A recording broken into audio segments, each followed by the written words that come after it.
Hello everyone. Today we talk about how to fix the app of iRockavory. We will go to settings,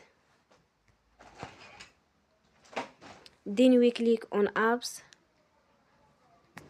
After that you will search the app iRockavory and you will click.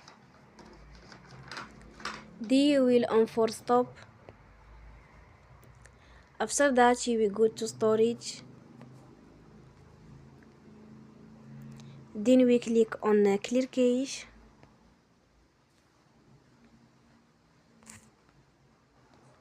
In the end, you will turn off your Wi-Fi and you will turn again. Don't forget to support us by like and subscribe. See you next time and thank you for watching.